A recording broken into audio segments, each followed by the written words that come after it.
অমরনাথ দেব বলছি, আমাদের @অমরনাথ দিশা থেকে। আমরা এখন হচ্ছে টাওয়ার ব্রিজের কাছে রয়েছি, টাওয়ার ব্রিজের তলাতে। ওখানে একটু দেখো টাওয়ার ব্রিজটা কতক্ষণ লাগে। Bye bye.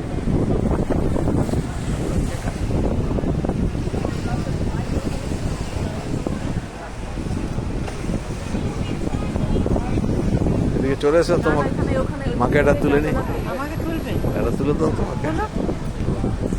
कोई बात नहीं बस।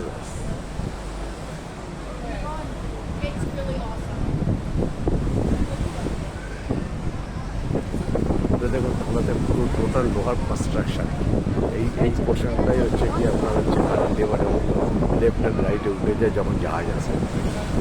ছোটো জাহাজ হলে কোনো অসুবিধা নেই, বেরিয়ে যায়। তারপরে বড়ো জাহাজ হলে যাদের মাস্তুল আছে তাদের জন্য এটার জন্য একটা অ্যাপয়েন্টমেন্ট নিতে হয়। অ্যাপয়েন্টমেন্ট দিলে সেটা শিডিউল হয়, শিডিউল হয়ে সেই অনুযায়ী টাইম আসতে হয়। Thank you. আপনারা লাইক করবেন, শেয়ার করবেন, সাবস্ক্রাইব করবেন, অবশ্যই জুড়ে থাকুন। আগামীতে আরও ভালো ভালো কিছু ভিডিও আপনারা দেখতে পাবেন। Thank you.